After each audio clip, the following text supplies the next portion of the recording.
Hello दोस्तों, कैसे हैं आप सब। मैं शाहरुख आलम आप सभी का स्टूडेंट केयर चैनल पर स्वागत करता हूं। उम्मीद करता हूं कि आप सभी का रेलवे एनटीपीसी और ग्रुप डी की जो प्रिपरेशन है काफ़ी अच्छे से चल रही होगी। आज की इस क्लास में हम लोग पढ़ेंगे रीजनिंग, और रीजनिंग में जो हम लोग चैप्टर स्टार्ट करने जा रहे हैं वो है श्रृंखला परीक्षण यानी सीरीज टेस्ट। यह जो चैप्टर है एग्जाम के दृष्टिकोण से काफ़ी महत्वपूर्ण है। अगर बात करें रेलवे एनटीपीसी के ही हिसाब से, तो रेलवे एनटीपीसी में जो है इससे कम से कम 3 या 5 क्वेश्चन जरूर पूछे जाएंगे। तो आइए हम लोग बिना किसी भूमिका के सीधे अपने चैप्टर पे आते हैं और इसकी बारीकियों को समझते हैं कि आखिर में टेस्ट सीरीज से जो है क्वेश्चन कैसे पूछता है, कितने प्रकार के पूछता है, फिर एक एक करके टॉपिक वाइज हम लोग एक एक क्वेश्चन को सॉल्व करेंगे। तो आइए हम लोग देखते हैं। अगर बात करें हम लोग श्रृंखला परीक्षण की, तो श्रृंखला परीक्षण में आप लोगों के एग्जाम रेलवे एनटीपीसी और ग्रुप डी में बेसिकली 3 प्रकार से आपसे क्वेश्चन पूछे जाएंगे। जो पहला प्रकार होगा वो होगा अंक श्रृंखला पे आधारित, और दूसरा जो होगा वर्णमाला श्रृंखला पे आधारित, और तीसरा होगा अंकों अक्षरों की बारंबारता श्रृंखला।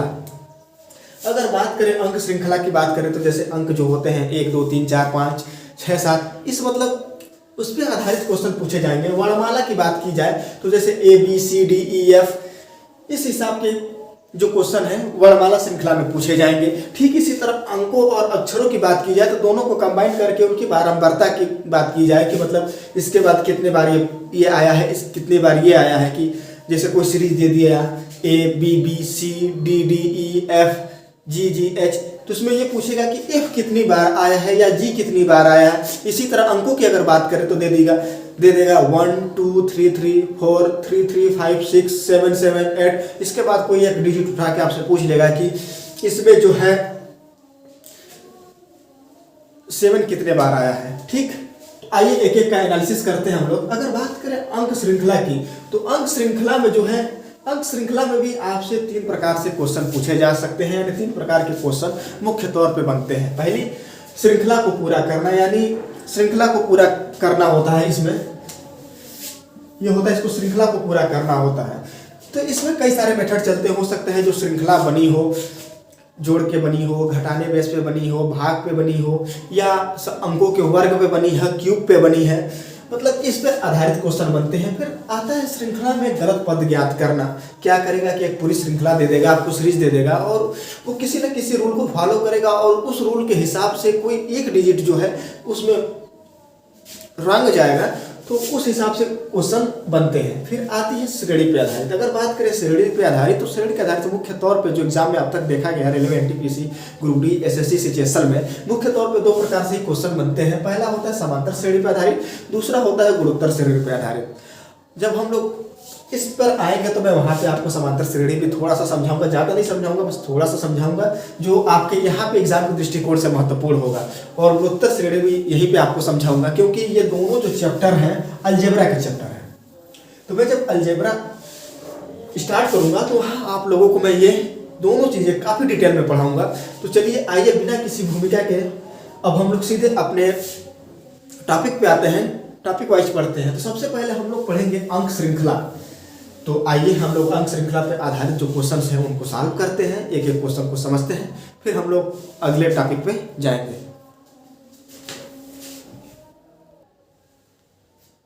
तो हम लोग जो टॉपिक स्टार्ट करने जा रहे हैं अंक श्रृंखला, और अंक श्रृंखला में ये पहले प्रकार का क्वेश्चन होगा, यानी श्रृंखला को पूरा करना। तो आइए हम लोग श्रृंखला को पूरा करने पर पहला क्वेश्चन देखते हैं। क्वेश्चन ये दिया है कि 16 23 31 40 50 61 में कौन सी संख्या आएगी। मतलब जो ये प्रश्नवाचक चिन्ह है यहाँ पे कौन सी संख्या आएगी। इसके लिए ऑप्शन है 73 77 81 83। जब हम लोग बात कर रहे हैं श्रृंखला की, तो मैंने बताया कि जो श्रृंखला है ये किसी न किसी पर्टिकुलर रूल को फॉलो करेगी। हो सकता है कि जो ये सीरीज जिस हिसाब से चल रही है, हो सकता है कि जोड़ हो सकती है, घटाना हो सकता है, गुणा हो सकता है, या भाग भी हो सकता है, या हो सकता है कि जो सीरीज चल रही है एक दूसरे के वर्ग हो क्रमवाइज। तो आइए यहाँ पे देखते हैं ये सीरीज किस रूल को फॉलो कर रही है। क्योंकि देखिए जो सीरीज होता है आप जानते हैं कि ये किसका चैप्टर है, रीजनिंग का। और रीजनिंग का मतलब होता है तर्क शक्ति, यानी इस चैप्टर के माध्यम से आपकी तर्क शक्ति को ही तो पहचाना जा सकता है कि आप किसी भी चीज़ को कितना जल्दी, मतलब डिसीजन कितना जल्दी ले सकते हैं। तो बस एक आपको जांचने का एक माध्यम होता है। तो आइए हम लोग सीधे क्वेश्चन पे आते हैं और देखते हैं। अगर इस क्वेश्चन को देखें 16, 23, 31, 40, 50, 61 की, तो अगर हम 16 में 7 जोड़ दें 23 प्राप्त होगा। अब ये बताइए 31 में क्या जोड़ें? यहाँ पे 8 जोड़ा गया है, फिर क्या जोड़ा गया है? 9, 10, 11।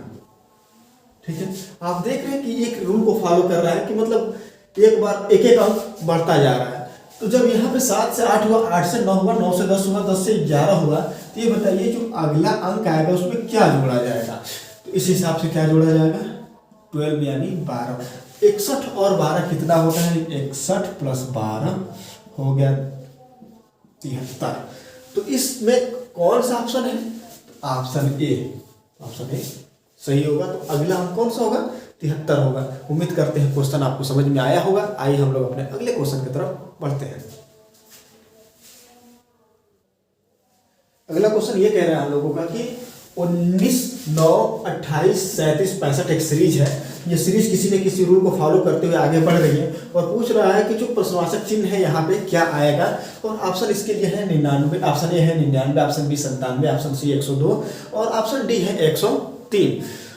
तो आइए हम लोग देखते हैं। ऐसे देखने पे कुछ नहीं समझ में आता है। अगर क्या करें कि 19 में ऐसा क्या करें कि 9 आ जाए, 9 में ऐसा क्या करें कि 28 आए, और 28 में ऐसा क्या करें कि 37 आए, और 37 में ऐसा क्या करें कि 65 है। लेकिन इसे सामान्य रूप से देखने पर कुछ भी समझ में नहीं आ रहा है कि आखिर उसने गुणा किया है कि जोड़ किया है कि भाग किया है कि घटाना किया है, कुछ नहीं समझ में आ रहा है। लेकिन अगर थोड़ा सा आप ध्यान से देखेंगे, अगर आप इसको, अगर हम करें 19 प्लस 9 कितना हो गया?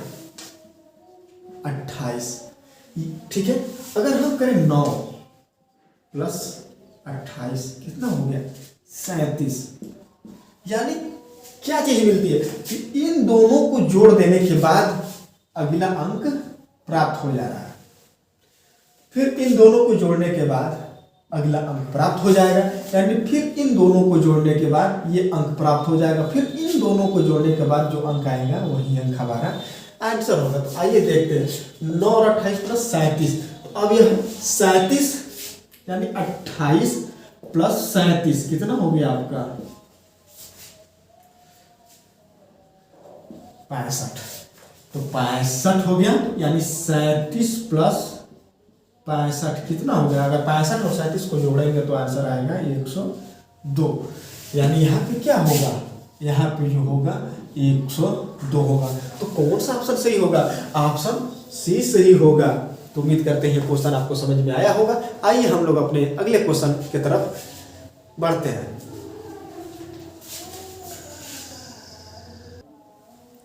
क्वेश्चन ये कह रहा है हम लोगों का कि अंक श्रृंखला के आधारित प्रश्न पे कि 12, 6, 6, 9 क्वेश्चन मार्क दिया हुआ है, 45 यानी 45 और 135 यानी 135।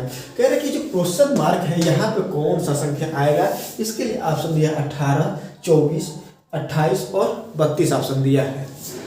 तो ऐसे देखें क्या करें कि 12 के बाद 6 है, फिर 6 के साथ ऐसा क्या करें कि जो है 6 आए, 6 के साथ क्या करें कि 9 आए, और 9 के बाद क्या करें कि यहाँ पे जो मतलब एक ऐसा रूल, कौन सा ऐसा रूल लगाए कि जो इस सीरीज को कंप्लीट करे।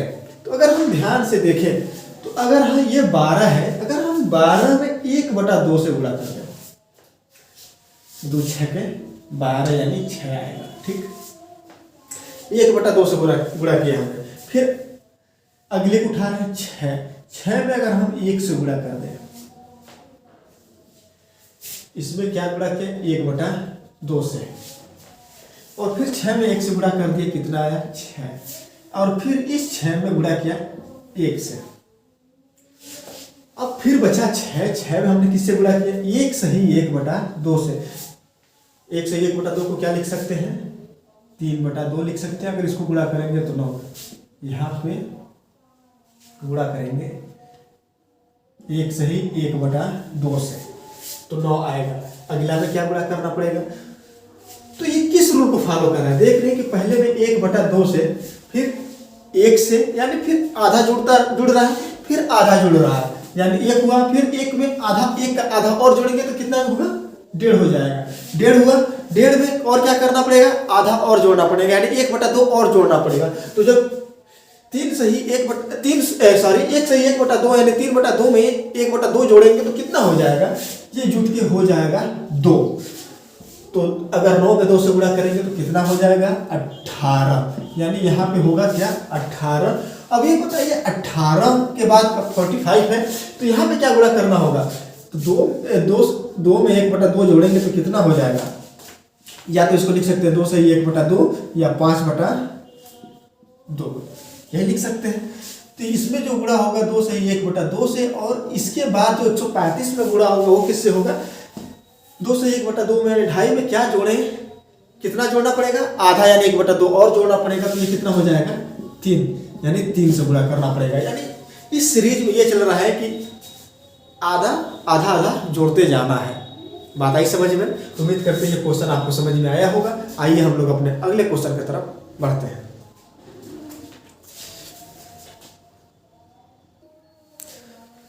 हम लोग का जो अगला टाइप है ये है कि गलत पद ज्ञात करना। अभी तक हमने सीरीज को पूरा किया, अब हम लोग इस प्रकार के क्वेश्चन देखने जा रहे हैं कि इसमें गलत पद क्या है ये देखना है। जो सीरीज ये दिया है कि 5, 3, 6, 10, 9, 12, 17, 15, 18 और 23 है, इसमें से ये कह रहा है कि इसमें से कौन सा जो अंक है, मतलब संख्या है कि जो असंगत है, मतलब वो उस रूल को फॉलो नहीं कर रहा है जिस रूल को सीरीज फॉलो कर रहा है। तो आइए हम लोग देखते हैं।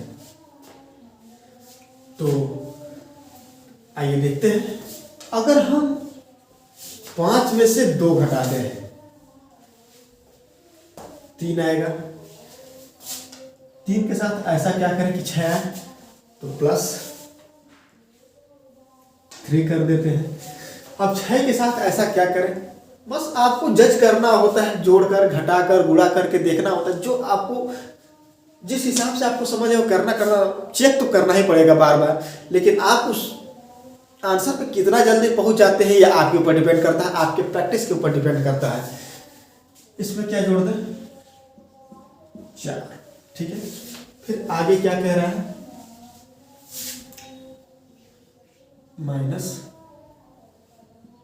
-1, ठीक, सॉरी ये -1 होगा, -1। फिर क्या किया है, +3 +5। इसके बाद क्या हो रहा है, -2 +3 यानी, और इसके बाद +5। कुछ भी समझ में नहीं आ रहा है कि कौन सा संख्या गलत है। यहाँ पे कंफ्यूजन अभी के अभी वही है, लेकिन यहाँ पे आपको अपना कॉमन सेंस लगाना पड़ेगा। अगर ये देखें, अगर हम लास्ट के 3 डिजिट को उठाएं यहाँ से, देखिए तो यहाँ जो सीरीज बनी है -2 +3 5, यहाँ पर देखिए -2 -3, यानी एक यहाँ पे 2 अंक का जो रूल है फॉलो हो रहा है, और इस 2 अंकों में यहाँ पे लास्ट के जो 2 डिजिट है यहाँ पे एक रूल फॉलो हो रहा है। यहाँ पे आप देख रहे हैं, यानी आपको गड़बड़ कहाँ दिखाई दे रहा है, ये बताइए। गड़बड़ इन्हीं 2 अंकों में दिखाई दे रहा है। इतना क्लियर हो, इन्हीं 2 अंकों में कहीं ना कहीं गड़बड़ी दिखाई दे रही है, बाकी यहाँ भी इस रूल को फॉलो कर रहा है, इस रूल को भी फॉलो कर रहा है। तो जाहिर सी बात है इन दोनों अंकों में कहीं ना कहीं कुछ मिस्टेक्स हैं। आइए देखते हैं क्या हो रहा है। अगर मैं इन 3 डिजिट के रूल को उठाऊं तो यहाँ पे मैं अगर जो 4 किया हूँ, यहाँ पे अगर मैं 5 करता, सपोज दैट 5 करता, तो ये संख्या कितनी हो जाती, 11 हो जाती। अगर ये संख्या अगर 11 हो जाती तो इसमें से क्या घटाते कि 9 आता, तो -2 घटा देते तो 9 आ जाता। तो यानी कहाँ पे गड़बड़ी है, गड़बड़ी यहाँ पे है, यानी ये असंगत है। क्योंकि देखिए अगर मैं यहाँ पे 11 कर देने के बाद पूरा सीरीज बन जा रहा है, -2 +3 +5, -2 +3 +5, -2 +3 +5, यानी 10 जो है इस सीरीज की असंगत संख्या है। तो ऑप्शन में कौन सा सही होगा, ऑप्शन सी। तो उम्मीद करता हूं ये क्वेश्चन आपको समझ में आया होगा। आइए हम लोग अपने अगले क्वेश्चन की तरफ बढ़ते हैं। क्वेश्चन ये कह रहा है कि श्रृंखला में कौन सी संख्या असंगत है। श्रृंखला क्या दिया है, 1 4 3 16 5 32, 7 और 64, ठीक है। और इसके लिए ऑप्शन दिया है 4, 3, 16, 32, ये ऑप्शन है। इसमें से देखना है कि कौन सी संख्या संगत है। अगर हम इसको वर्ग करें तो मान लीजिए 1 का वर्ग 1 ही होगा, यहाँ पर मान लेते हैं 2 का वर्ग है 4, लेकिन ये 3 किसका वर्ग है? 4 का वर्ग, 5 का नहीं हो पा रहा है, 7 का नहीं, ये सीरीज को फॉलो नहीं कर रहा है, इसको हटाते हैं, ठीक है। अगर ये देखें कि 4 में से 1 घटाए तो 4 - 1 बराबर 3, ठीक है, लेकिन 3 में से 4 घटाएंगे 16 नहीं आएगा, तो उस रूल को भी फॉलो नहीं कर रहा है। 1 और 4 अगर जोड़े तब भी कुछ नहीं हो रहा है, तो आखिर ये सीरीज किस रूल को फॉलो कर रहा है ये देखना है। तो आइए हम लोग देखते हैं। अगर थोड़ा सा ध्यान देखेंगे तो अगर इसको देखें क्या किया है, +2 जोड़ा, यानी 1 के बाद दूसरे स्थान पे आ रहा है, इसको कुछ नहीं कर रहे हैं। फिर एक स्थान फाड़ के जाते हैं, क्या जोड़ा है? 2, सीरीज रूल कुछ फॉलो हो रहा है। फिर 2, यानी 1 में 2 जोड़ा 3 आया, 3 में 2 जोड़ा यहाँ 5 आया, और 5 में 2 जोड़ा यहाँ पे 7 आया, ठीक। अब आके देखते हैं कि क्या हो रहा है। अब क्या क्या बचा है? 4 बचा है, 16, 32 और 64। तो 4 में यहाँ पे देखिए, अगर 4 में 4 से गुणा कर दें 16 आएगा। 16 ने क्या किया है? 2 से गुणा किया है, कितना हो गया? 32। और 32 में क्या किया गया है? 32 में भी 2 से गुणा किया गया है, तो 64 आया है। देखिए ये रूल फॉलो हो रहा है नीचे की लाइन की, ऊपर की लाइन की रूल फॉलो नहीं हो रहा है। 2 जगह तक तो फॉलो हो रहा है, रूल फॉलो कर रहा है कि 2 से गुणा करने पर अगला नेक्स्ट मिल जा रहा है, लेकिन यहाँ पे नहीं हो रहा है। तो ये बताइए कौन सा संख्या रंग होगा? क्योंकि जब यहाँ भी 2 से गुणा किया, यहाँ भी 2 से गुणा किए, तो गुणा भी यहाँ पर भी 2 से ही होना चाहिए था, लेकिन यहाँ 2 से गुणा ना होकर कितने से हो रहा है? 4 से गुणा हो रहा है। तो कौन सा संख्या असंगत है? तो संख्या 4 असंगत है, यानी संख्या 4 नहीं होना चाहिए। 4 के स्थान पर क्या होना चाहिए था? 4 के स्थान पर अगर 8 होता और 8 में 2 से गुणा करते तो 16 आता, 16 के बाद 32 होता, 32 के बाद 64 होता। इसलिए 4 संख्या गलत है। तो ऑप्शन कौन सा सही होगा? ऑप्शन ए सही होगा। तो उम्मीद करते हैं क्वेश्चन समझ में आया होगा। आइए हम लोग अपने अगले क्वेश्चन की तरफ बढ़ते हैं। तो दोस्तों जो हम लोग अगला टाइप पढ़ने जा रहे हैं, ये अंक श्रृंखला का तीसरा होगा, क्योंकि अभी तक हमने ये पढ़ा कि श्रृंखला को पूरा करना, फिर हम लोगों ने श्रृंखला में जो है गलत पद ज्ञात करना सीखा। अब हम लोग अंकीय श्रृंखला में देखेंगे श्रेणी पर आधारित प्रश्न। और आप जैसा कि जानते हैं कि जब हम लोग इस चैप्टर का एनालिसिस कर रहे थे, तो श्रेणी पर आधारित जो टाइप था वो 2 प्रकार का था। पहला था कि समांतर श्रेणी पर आधारित, दूसरा था गुणोत्तर श्रेणी पर आधारित। तो हम लोग अब पढ़ने जा रहे हैं समांतर श्रेणी पर आधारित जो सीरीज होंगे उनको हम लोग सॉल्व करेंगे। तो हम लोग क्वेश्चन सॉल्व करने से पहले आइए थोड़ा सा जान लेते हैं समांतर श्रेणी के बारे में। मैं यहाँ पे समांतर श्रेणी के सिर्फ nवां पद निकालना सिखाऊंगा, क्योंकि आपके रीजनिंग में सिर्फ वहीं से आएगा। यहाँ पर मैं समांतर श्रेणी का योग नहीं सिखाने वाला। तो आप जानते हैं कि समांतर श्रेणी का जो nवां पद होता है, nवां पद यानी Tn बराबर क्या होता है? a प्लस कोष्टक में n-1 इंटू डी। यही फार्मूला होता है nवां पद के लिए। जहां पर a की बात करें, ये क्या होता है? प्रथम पद होता है। पद n क्या होता है? पदों की संख्या। और d क्या होता है? पदांतर। ठीक है, ये होता है पदांतर। थोड़ा सा इसको सीखते हैं आखिर कि पदांतर किसे कहते हैं या सार्वंतर किसे कहते हैं। पदांतर कहीं कहीं सार्वंतर भी आपको लिखा मिल जाएगा। तो जैसे मान लीजिए कोई सीरीज है 1, 3, 5, 7, 9 डॉट डॉट n तक।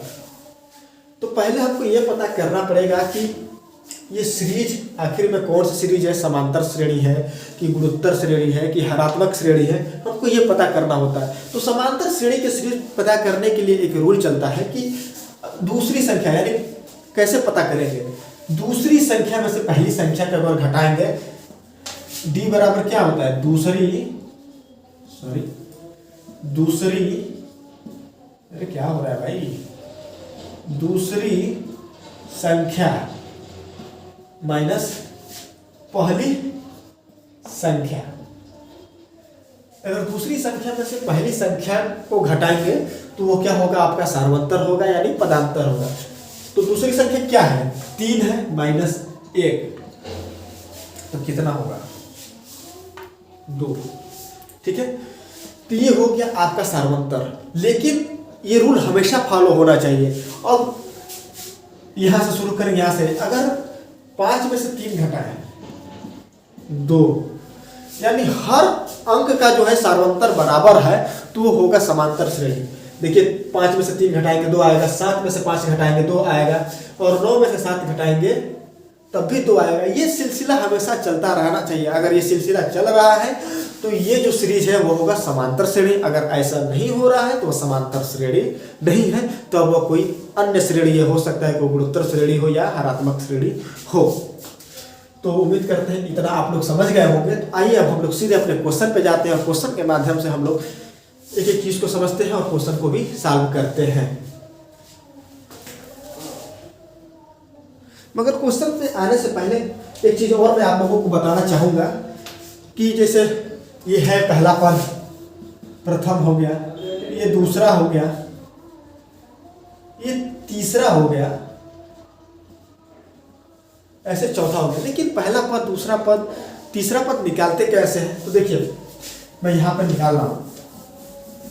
प्रथम पद जो होता है कितना होता है, ये होता है। दूसरा, जो दूसरा पद होता है आपका a प्लस डी होता है।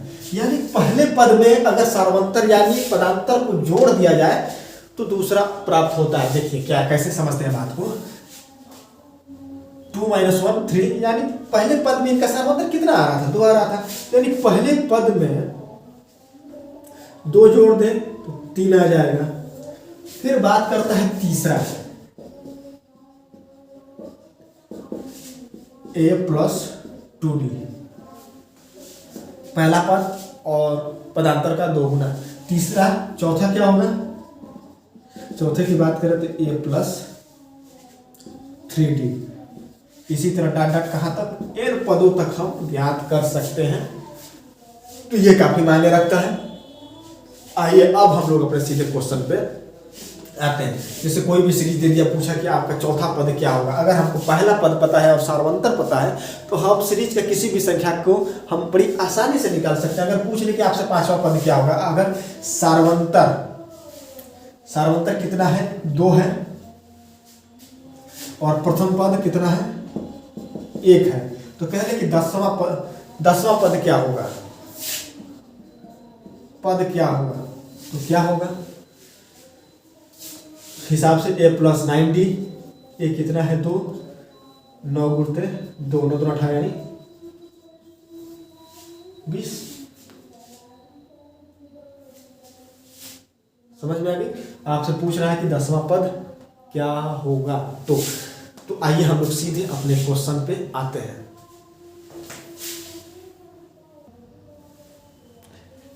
कह रहा है कि श्रेणी 3 5 7 9 का 10वां पद होगा। क्वेश्चन आपसे पूछ रहा है तो सबसे पहले तो हमको यही देखना पड़ेगा, अगर एग्जाम में ऐसा ये क्वेश्चन आ जाए तो आपको ये देखना पड़ेगा कि आखिर में ये सीरीज किस रूल को फॉलो कर रही है। क्या ये उत्तर श्रेणी है कि समांतर श्रेणी है। तो चेक करने के लिए हमने समांतर श्रेणी को चेक करने के लिए क्या बताया कि अगर इसका सार्वंतर सबसे पहले हम लोग याद करेंगे तो सार्वंतर चेक करते हैं यानी पदांतर चेक करते हैं। तो 5 में से 3 घटाएंगे 2 आएगा, 7 में से 5 घटाएंगे 2 आएगा, यानी ये सीरीज फॉलो कर रही है, रूल फॉलो कर रही है। तो पूछ रहा है 10वां पद। तो 10वां पद के लिए हमने nवां पद के लिए क्या बताया था, tn बराबर होता है a plus n minus 1 into D. तो कौन सा पूछ रहा है, 10वां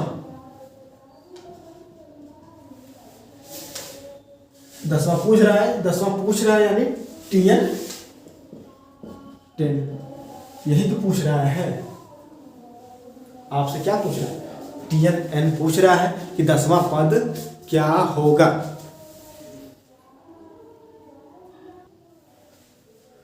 तो आपका प्रथम पद क्या होगा? प्रथम पद a बराबर हो गया आपका 3, d बराबर कितना हो गया 5 माइनस 3 3 यानी 2। तो ये रखते हैं, a कितना हो गया 3 प्लस, अब बात हो रही है n कितना होगा? तो ये बताइए, 10वां पद पूछ रहा है, यानी 10वां पद का मतलब क्या हुआ कि अंतिम पद। क्योंकि टीएल अपने आप में ही अंतिम पद को ही रिप्रेजेंट करता है, तो n बराबर कितना होगा 10। तो 10 माइनस 1, 10 माइनस 1 और d इसका पदांतर कितना है 2। पूरा करते हैं तो tn 10 बराबर कितना हो जाएगा 3 प्लस n ना रखिए यहाँ पे, सीधे 10 रखिए, ये हो गया 9 गुणते 2। इसको अगर सॉल्व करेंगे तो कितना आएगा 21। लेकिन रुकिए, मैं आपको एक चीज़ यहाँ पे और एक चीज़ सिखाने वाला हूँ। ये आप लोगों को कुछ नज़र आ रहा है, हम लोग यहाँ पे 10वां पद निकाल रहे हैं और हमने आपको समांतर श्रेणी में पद निकालने का भी तरीका बताया था कि प्रथम पद जो होता है a होता है, दूसरा जो होता है कितना होता है a प्लस d, तीसरा होता है कितना a प्लस 2d। अगर इसी सीरीज को फॉलो किया जाए तो 10वां कितना होगा a प्लस 9d, यही होगा ना, a प्लस 9d यही तो होगा। तो रखते हैं a प्लस 9d पर, इसको थोड़ा सा तोड़ते हैं, मजा आने वाला है, काफी मजा आने वाला है। इसको 3 प्लस 9 गुणते 2 है, यही है, यानी 21 आया है। इसी पे थोड़ा सा हम लोग रखते हैं, ये क्या है, ए है प्लस 9 डी, डी की वैल्यू कितनी है 2 है सार्वंतर, यानी 21। यानी हम इसका 10वां पद इस फार्मूले से भी निकाल सकते हैं, यानी 10वां लिखना हो सीधे a प्लस 9d को यहाँ पे रखना है। आपको अगर सार्वंतर और प्रथम पद ज्ञात है तो डायरेक्ट यहाँ से भी आप सीधे जो है 10वां पद, nवां पद, कोई भी पद आप यहाँ से निकाल सकते हैं। तो उम्मीद करते हैं ये क्वेश्चन आपको समझ में आया होगा। आइए हम लोग अपने अगले क्वेश्चन की तरफ बढ़ते हैं। क्वेश्चन कह रहा है अगला कि किसी समांतर श्रेणी का प्रथम पद 5, पदांतर जो है 3 एवं अंतिम पद 80 हो तो पदों की संख्या ज्ञात करो। तो हमने क्या सीखा, हमने एक फार्मूला पढ़ा कि nवां पद यानी tn बराबर क्या होता है a प्लस कोष्टक में n माइनस 1 इंटू डी, यही हमने सीखा। तो क्या दिया, अंतिम पद का मतलब क्या हुआ tn, यानी tn बराबर कितना दिया है 80, ठीक। ये कितना दिया है प्रथम पद 5, यानी a बराबर क्या दिया है 5। पदांतर क्या होता है d होता है, d की वैल्यू कितना दिया है पहले ही से 3 दे रखा है। तो पूछ रहा है कि संख्या, पदों की संख्या ज्ञात करो, यानी किसकी संख्या पूछ रहा है, n की वैल्यू पूछ रहा है, यानी इस n का मान कितना होगा यही, यानी सीरीज में कितनी संख्याएं हैं ये आपसे क्वेश्चन में पूछ रहा है। तो आइए सीधे हम लोग इस फार्मूले पर वैल्यू को पुट करते हैं और देखते हैं कितना आ रहा है। तो tn बराबर कितना हो गया 80 इक्वल टू प्रथम पद 5 प्लस कोष्टक में n माइनस 1 और कितना हो गया पदांतर कितना दिया है 3 दिया है, ठीक। सॉल्व करते हैं 80, अब ये 5 इधर आएगा तो 80 माइनस 5 इक्वल टू क्या हो गया n माइनस 1 इंटू डी का मतलब ये 3, ये हो गया 75। ये बुरा है तो 3 क्या करेंगे इधर आके भाग करेंगे, यानी ये 3 से भाग हो गया, ये हो गया n माइनस 1। इतना आगे मैं स्टेप बाय स्टेप आप लोग को समझा रहा हूँ। इसको कटाते हैं, 3 दूना के 6, 3 5 15, यानी n माइनस 1 बराबर क्या हो गया 25। तो n माइनस 1 बराबर 25 हो गया, और जब माइनस 1 को भेज देते हैं इस बार, तो यानी 25 प्लस 1 बराबर क्या हो गया 26, यानी जो पदों की संख्या कितनी होगी 26 होगी। तो n बराबर आ गया 26, ठीक है। तो उम्मीद करते हैं ये क्वेश्चन आपको समझ में आया होगा। अगर आप कहें तो थोड़ा सा मैं आप लोगों का और बेसिक कंसेप्ट क्लियर करूं, थोड़ा सा आइए इस क्वेश्चन के साथ खेलने का मन कर रहा है, थोड़ा सा और इसके साथ मस्ती करने का मन कर रहा है। मैं यहाँ पे थोड़ा सा मैं इसको मिटा रहा हूँ, ठीक है, क्योंकि m की वैल्यू हमको पता चल गई है। मैं n की वैल्यू यहाँ पे रख लिया हूँ। हमने आप लोगों को पदों की संख्या निकालने का ढंग सिखाया। मैं थोड़ा सा कंफ्यूजन कर रहा हूँ। Tn इक्वल टू क्या हमने फार्मूला पढ़ा है, a plus n minus 1 into D.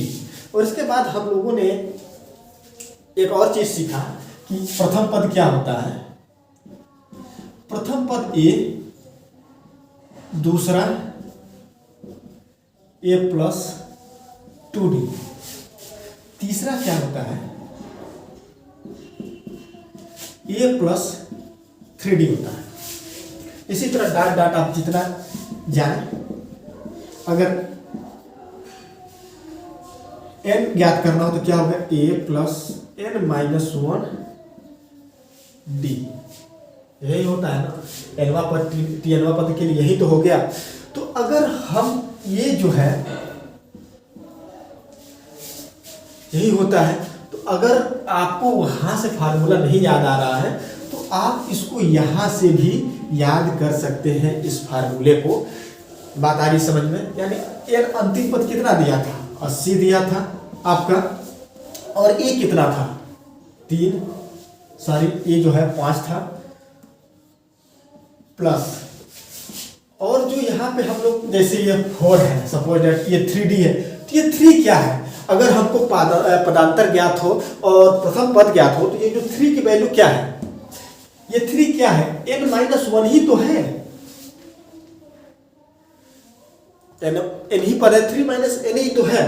तो बस कुछ नहीं है, यहाँ पे n माइनस 1 और पदांतर कितना था आपका 3 था। इसको सॉल्व करेंगे आपका आंसर आ गया। यानी आपको वहां से भी आप इस क्वेश्चन को सॉल्व कर सकते हैं। तो उम्मीद करते हैं ये चीज आपको समझ में आई होगी। तो आइए हम लोग अपने अगले क्वेश्चन की तरफ बढ़ते हैं। तो अब हम लोग अंक श्रृंखला में जो पढ़ने वाले हैं, श्रेणी पदार्थ गुणोत्तर श्रेणी को हम लोग पढ़ने वाले हैं। यहाँ पे हम लोग थोड़ा सा जानेंगे कि गुणोत्तर श्रेणी होता क्या है, इसके क्या क्या आइडेंटिटीज हैं। तो गुणोत्तर श्रेणी की अगर बात की जाए तो अगर गुणोत्तर श्रेणी में nवा पद ज्ञात करना हो हमको तो कैसे ज्ञात करते हैं? Tn बराबर होता है a into r a into r का पावर n माइनस 1 होता है। इसका फार्मूला होता है, जहां a क्या होता है, प्रथम पद होता है पद, और यहाँ पे जो r होता है क्या होता है, ये जो r होता है ये सर्वानुपात होता है। अब ये जो सर्वानुपात है इसको कैसे ज्ञात किया जाता है ये हम आपको सिखाने वाले हैं। तो क्या होता है कि जैसे कोई भी पद चल रहा है तो दूसरा पद बटा में पहला पद बराबर तीसरा पद बटा में दूसरा पद। ठीक है, इसी तरह ये सीरीज चलती है।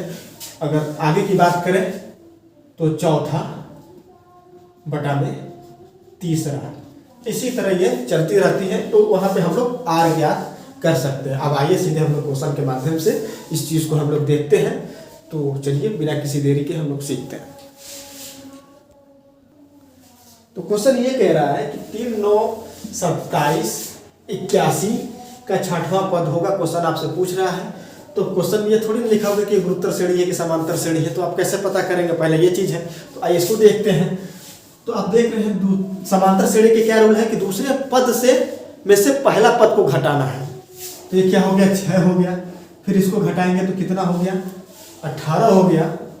तो आप देख रहे हैं ये कहीं ना कहीं जो है समांतर श्रेणी को फॉलो नहीं कर रहा है। अब आइए देखते हैं कि गुणोत्तर श्रेणी को फॉलो कर रहा है कि नहीं कर रहा है। तो गुणोत्तर श्रेणी के लिए क्या होता है कि दूसरा पद बटा में पहला पद, यानी 9 बटा में 3 इक्वल टू क्या हो गया, फिर 27 बटा में 3, या फिर आगे हमको जज करना है तो क्या 27 बटा में 9 होगा। ठीक, इसके बाद क्या हो गया, 81 बटा में 27। फॉलो कर रहा है कि नहीं? इसका जो सर्वानुपात है बराबर आ रहे हैं। तितली के 9 3 यहाँ भी हो गया, 9 3 27 यहाँ भी 3 आया, यहाँ भी अगर कटाएं तो 3 आ गया। तो ये जो सीरीज है गुणोत्तर श्रेणी का सीरीज है, ये प्रूफ हो गया। और आप जानते हैं कि जब गुणोत्तर श्रेणी की बात की जा रही है तो Tn बराबर क्या होता है, A इंटू आर का पावर n-1। तो हमसे कितना पूछ रहा है, छठवां पद यानी T6, ए की वैल्यू कितना है 3। अभी हम लोगों ने R निकाला तो R की वैल्यू हमने कितना निकाला 3, ठीक है। तो इंटू 3 और n कितना है 6 माइनस 1 यानी कितना हो गया 3 गुणित 3 का घात 5, ठीक। आइए इसको हम सॉल्व करते हैं। तो 3 गुणित 3 का घात 5 अगर करेंगे तो 3 का घात 5 को अगर इसको गुणा करेंगे तो कितना हो गया 3 गुणित 2 4 3 यानी इतना होता है। या डायरेक्ट हम इसको क्या लिख सकते हैं 3 का घात 6 और 3 का घात जो 6 है कितने के बराबर होता है 729 के बराबर होता है।